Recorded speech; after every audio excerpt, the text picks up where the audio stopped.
Sumainyo ang kapayapaan. Kay buti ng Ama, kay dakila niya, wagas at tapat ang pag-ibig niya. Dakilang walang maliw noon ngayon at kailanman, tapat kanino mang kanyang anak. Halina kayo mga minamahal, damdamin niyo'y ialay sa kanya. Ilagak niyong tuwiran kung ano ang sa inyo'y kagulumihanan, upang kanyang payapain sidla ng kapanatagan. Ang may pandinig ay nakarinig. Magalak ka anak at magpasalamat at ganyan lang nangyari sa iyo. Sapagkat kung nabago kang ulo mo at ito ang nagkadiferensya, mas mahirap. Ngunit yan, may pag-asa.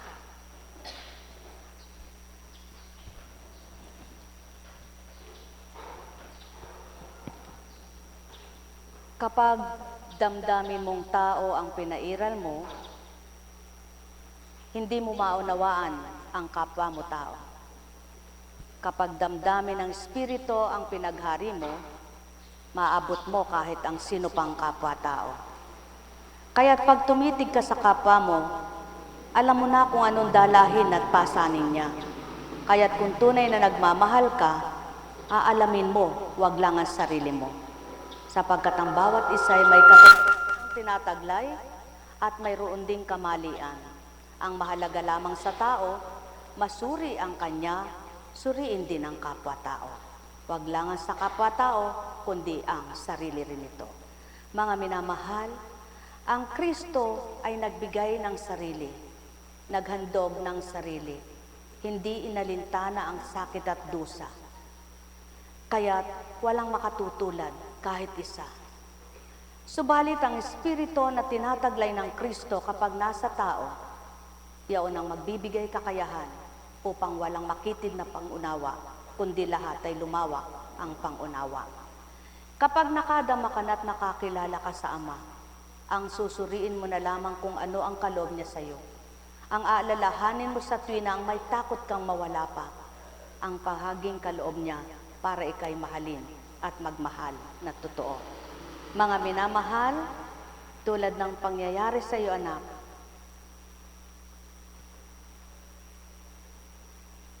hindi mo pinusto yan, hindi mo yan pinili, ngunit ang kalooban ng Ama ang paghariin mo, mapagbabahaw niya ang mga sugat mo. Kaya't ano man ang masakit na nararamdaman mo ngayon, manalig kang maiibsan ito. At yan ang pinahahalagahan ng mga naglilingkod, ang makatulong makadamay sa kapwa-tao. Ang nagmimiting ang kapwa-tao ay maaliw at masyahan. Puso niya ay naaaliw din. Ama ang umaaliw. At yan ang patotoo ng Ama. Ang anak na binahagi niya, ang binigay niya ay kung sino siya. Kaya naman ang mga kumilala sa kanya, ang naramdaman nila'y kalooban ng Ama. Ang kumilala sa kanya ay nakilala kung sino siya, kaya't nang makilala siya, nagmithing matulad sa kanya. Ang may pandinig ay nakarinig. Nekkaramaniyahanam, nekkaramaniyahanam, nekkaramaniyahanam. Kahit ang magkakasamay sila mismo araw at gabi, kung may takot sila sa Ama, di pag-uusapan kapwa-tao nila. Subalit kapag walang takot ang bawat isa, magkakampihan, magpapanigan. Ngunit ang Ama'y iba. Bago siya pumanig, bago siya kumampi, susuriin muna kung sino sa kanila. Kaya't ang pawang katotohanan, naririto sa lupa ang demonyo, kung pananaigin ng demonyo, magtatalo-talo. Ngunit kapag ang naghari Ama, lahat ng nagtatalo-talo, magkakaisa, magmamahalan sila. Katotohanan lamang, anak ko, ang bawat araw, ito ang namnamin mo. Ang bawat kaloob niya upang sumigla ang puso mo. Pagharian kayo, mga minamahal ko. Nekkaramaniyahanam, nekkaramaniyahanam, nekkaramaniyahanam. Buhay po ba ang Diyos?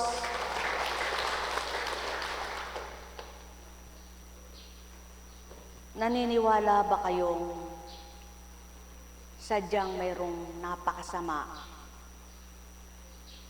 sa oras na yun na naghahari sa kanya ang kasamaan ay wala na siyang isip na maliwanag? Ngunit gaano man siya kasama, pag nawala na yung pagdidilim ng kanyang isip, nakapagninilay din siya sa kanyang ginawa? Opo. Sapagkat lahat ng tao may kabutihan. Kahit na sino pang pinakamasamang tao, mayroon din siyang dumarating na kabutihan. Bakit? Sapagkat ang binuhay ng Ama sa kanya ay espiritu.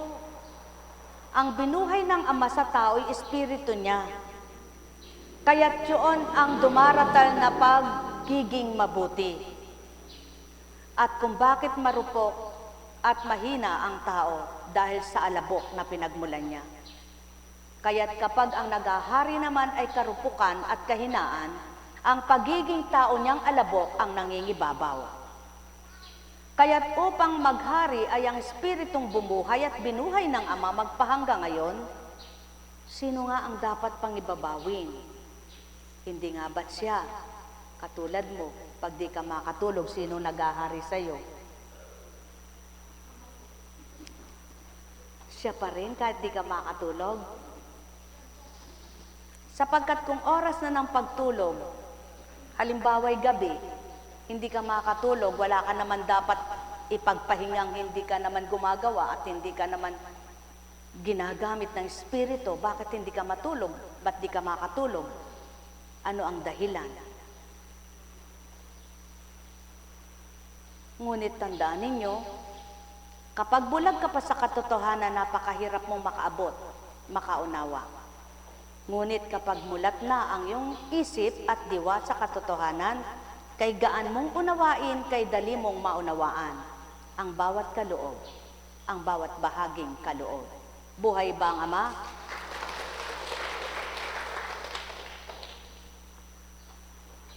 Katulad sa halimbawa nakaratay na bata o matanda at wala siyang malay, wala siyang muwang. Pag dumilat siya, kinakausap siya ng tao. Halimbawa'y bata.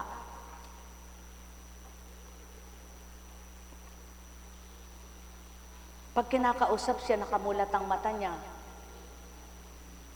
Kinakausap siya na, oo, okay lang, okay lang. Naririnig ba niya yon? Hindi.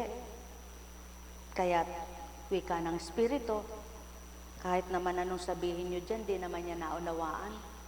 Kasi wala na yung pang-alam. Wala na siyang pang-unawa. Sa totoo lang, wala naman siyang naging magandang dulot sa ginawa. Lalo lang siyang nahirapan, lalo lang siyang nasakitan.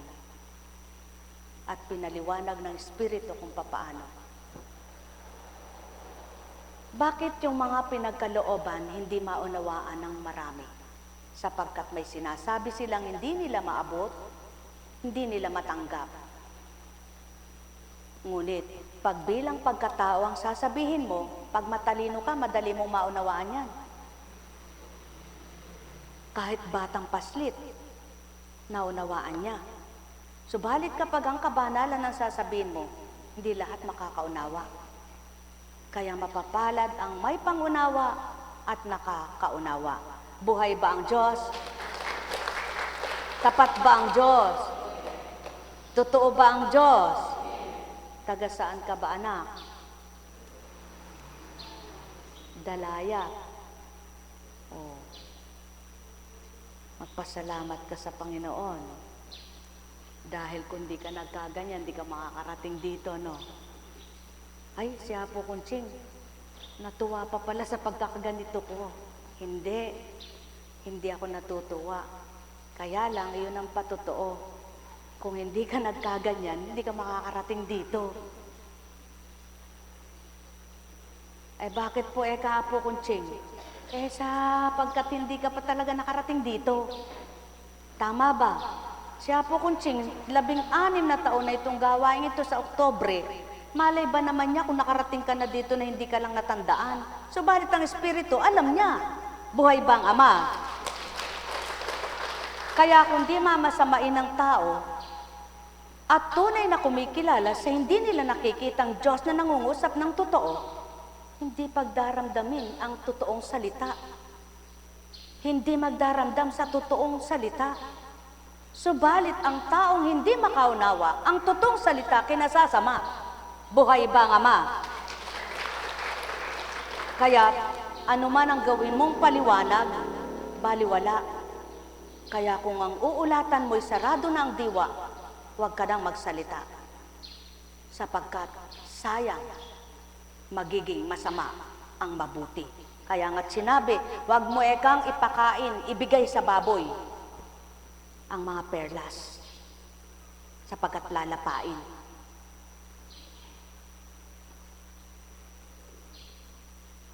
Kaya naman itong Ama, alam niyang tukuyin ang tatanggap sa Kanya, alam niyang tukuyin ang kikilala sa Kanya.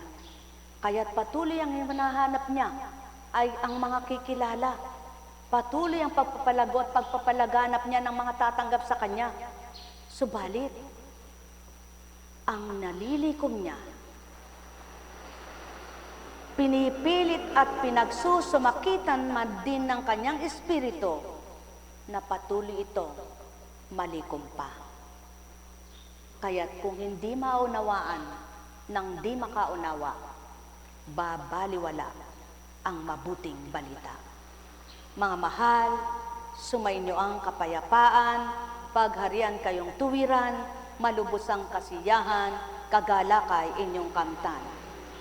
Magkakaiba ng kaisipan ng tao, magkakaiba ng damdamin ng tao, subalit ang iisang espiritu'y isa lang ang layunin at damdamin, kaya't yaon ang patuto kung nasa banal kang espiritu, maunawaan mong layunin ng Ama.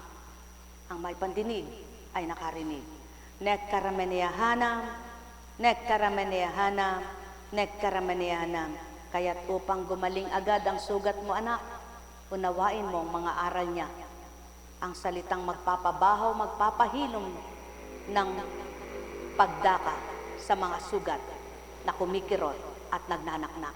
Sapagkat ang nagpapahilom at nagbabaho ng sugat, walang dilit iba ang nagbibigay balat. Sumainyong kapayapaan, pagharian kayo.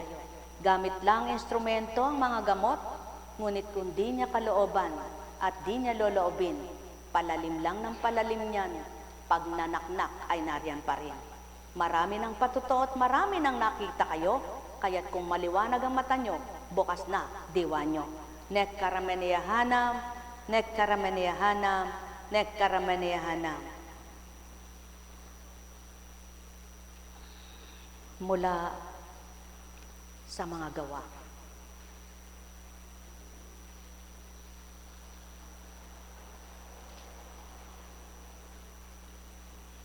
Kaya't nakipagtalo siya sa mga Hudyo at sa mga Hentil na sumasamba sa Diyos, doon sa kanilang sinagoga at sa sinumang makatagpo niya sa liwasang bayan araw-araw.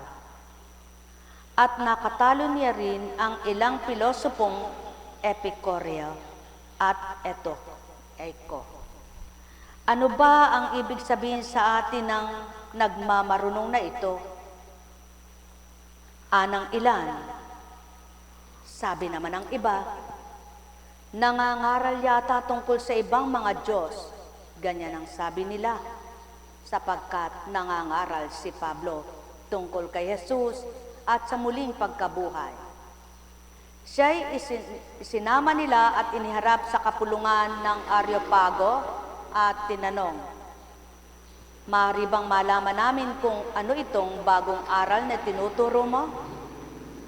Bago sa aming pandinig ang mga sinasabi mo, kaya ibig naming malaman ang kahulugan nito, sapagkat wala nang ginagawa ang mga taga-Artenas at ang mga dayuhang naninirahan doon, kundi makinig at mag-usap-usap tungkol sa bagong bagay." Kaya tumayo si Pablo sa harap ng kapulungan ng Areopago at nagsalita, "Mga taga-Atenas, napapansin kong buhos na buhos ang inyong kalooban sa relihiyon, sapagkat sa paglalakad ko sa lungsod at pagmamasid sa mga sambahan ninyo, nakakita ko ng isang dambanang may nakasulat na ganito, sa Diyos na hindi nakikilala ang inyong sinasamba, kahit hindi ninyo kilala ang siya kong pinahahayag sa inyo, ang Diyos na gumawa ng sanlibutan at ng lahat ng naroroon, ang siyang Panginoon ng langit at lupa. Kaya't hindi siya tumatalahan sa mga templong ginawa ng tao. Hindi siya'y nangangailangan ng anuman, kaya siya pinaglilingkuran ng tao, sapagkat siyang nagbibigay buhay, hininga at ng lahat ng bagay sa sangkatauhan. Mula sa nilikha niya ang lahat ng lahi ng balat ng lupa, sa balat ng lupa. Itinakda niya ang kanya-kanyang panahon at hangganan. Ginawa niya ito upang hanapin nila ang Diyos, baka sakaling sa kanilang pag-aapuhap ay matagpuan siya. Ang totoo, hindi naman siya malayo sa bawat isa sa atin, sapagkat hawak niya ang ating buhay, pagkilos at pagkatao. Pawang katotohanan ang sinambit na tuwiran, binaybay at binasa sa banal na aklat na tinuturan niyong Biblia, ang tawag. Ang pinakilala ni San Pablo bilang apostol na turingan nito ay ang hindi nakikita at dinahahawakan ni hindi mamamasdan kung paano ang paggalaw. Ang noon at ngayon na pinakikilala ay isa lamang, kaya't ang bawat kumikilala at nakadarama ay makikilala kung sino ang pinakilala ng anak na isinugo sa lupa. Kung magkagayon at nakilala ng tao kung sino ang taga-aliw at tagapagligtas, dapat sa puso'y naaliw, dapat sa isip ay pumayapa. Upang ang bawat araw na anuman ang pinakikibakahan, hindi manaig, hindi matangay ang dilim at kalituhan, kundi yaong mangibabaw ay kapayapaan man din yaan, yamang yaon ang dulot at hanap ng Ama para sa lahat na mailalaga. Kung magkagayon at ang Ama ang tunay na sa puso't isipan ng tao, halina kayo mga inibig at minamahal ko, mawawa-nawa ninyong binibigkas at tinuturan ko, upang sa puso't isipan ninyo'y maghari ang ganap at makadama kayo ng higit na sapat sa gala. Nekkarameneyahanam, nekkarameneyahanam, nekkarameneyahanam. Buhay ba ang Diyos?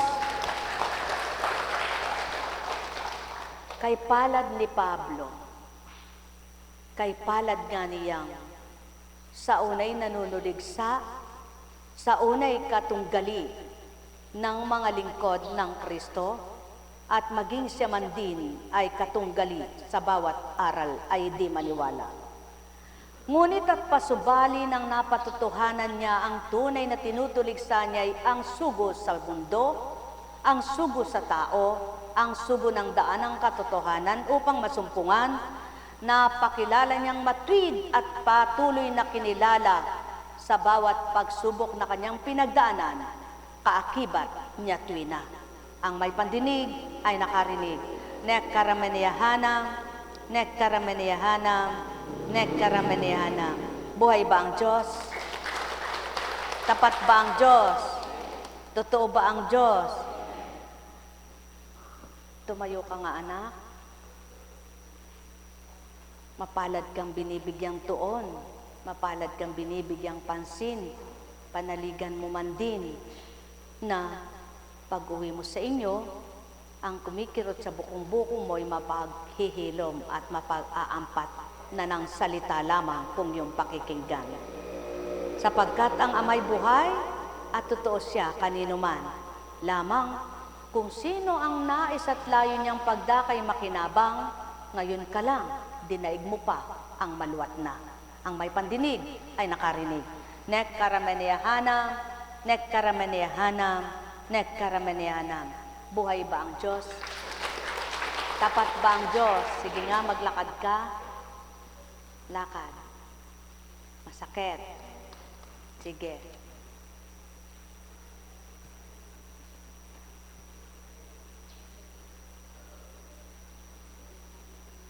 Mabuti na lang di nabali ang iyong balikat, ano? Aka na nga, di ka nga dito. Tingnan ko yung kamay mo.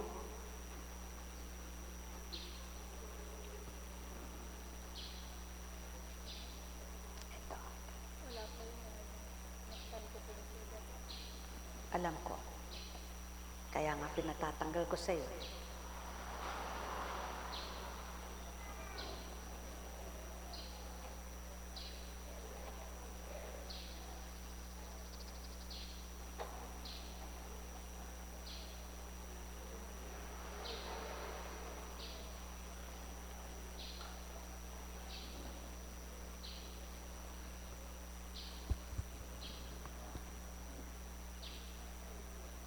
Mamaya tanggalin mo ito para maayunan.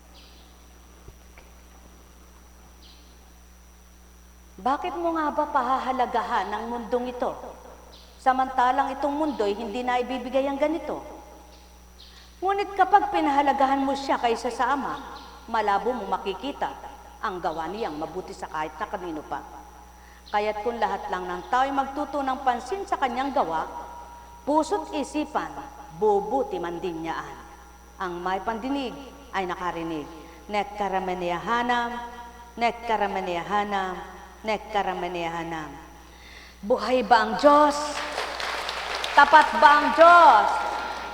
Totoo ba ang Diyos? Ang Kristo ba ay pumanig at may kinampihan? Ang Kristo, kahit anong iniisip sa Kanya, bilang Jesucristo, Espiritu ngayon ang nangungusap sa inyo, kaya batid ito. Hindi pumanig, ngunit hindi naman lumaban. Hindi umayon, subalit di naman tumutol. Sapagkat ang Kristo, tagapamagitan.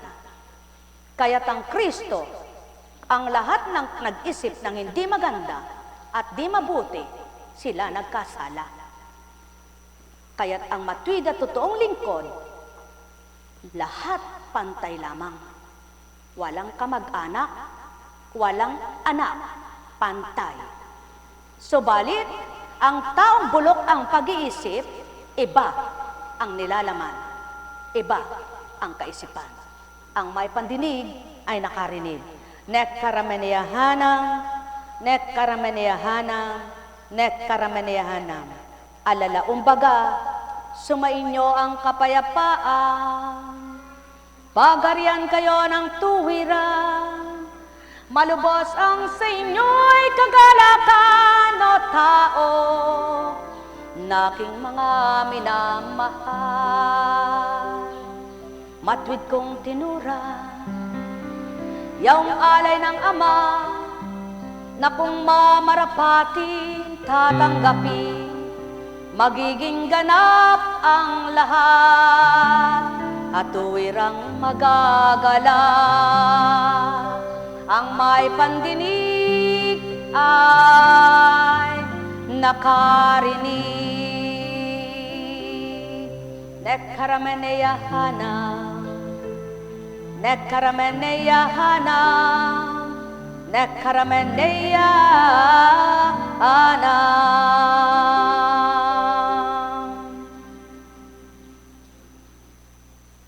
Hambing sa apo mo, kung tuwir ang mahal mo, kahit ngalay nabalikat mo, kapag karga mo siya, binabatat tinitiis mo.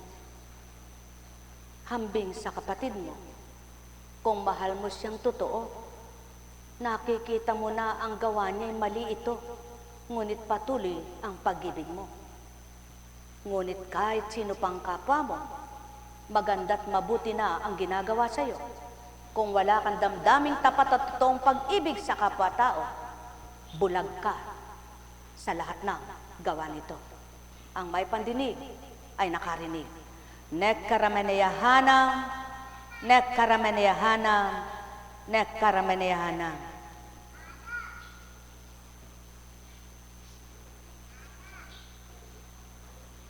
Mula kay Juan. Pagkasabi ni Jesus ng mga pananalitang ito, siya'y tumingala sa langit at ang wika, Ama, dumating na ang oras. Maparangalan ka naman ng iyong anak upang maparangalan ka lubos niya. Sapagkat pinagkalooban mo siya ng kapangyarihan sa sangkatauhan upang magbigay ng buhay na walang hanggan sa lahat ng ibinigay mo sa Kanya. Ito ang buhay na walang hanggan, ang kilalanin kanila, ang iisa at tunay na Diyos at si Jesucristo na iyong isinugo. Inihayag ko rito sa lupa ang iyong karangalan. Natapos ko na ang ipinagagawa mo sa akin. Kaya Ama, ipagkaloob mo sa akin ngayon ang karangalang taglay ko sa piling mo bago pa likhain ang sanlibutan. Ipinakilala kita sa mga taong ibinigay mo sa akin mula sa sanlibutan. Sila'y iyo, ibinigay mo sila sa akin, at tinupad nila ang iyong salita. Ngayon, alam na nilang mula sa iyo ang lahat ng ibinigay mo sa akin, sapagkat itinuro ko sa kanila ang lahat ng aking nabatid sa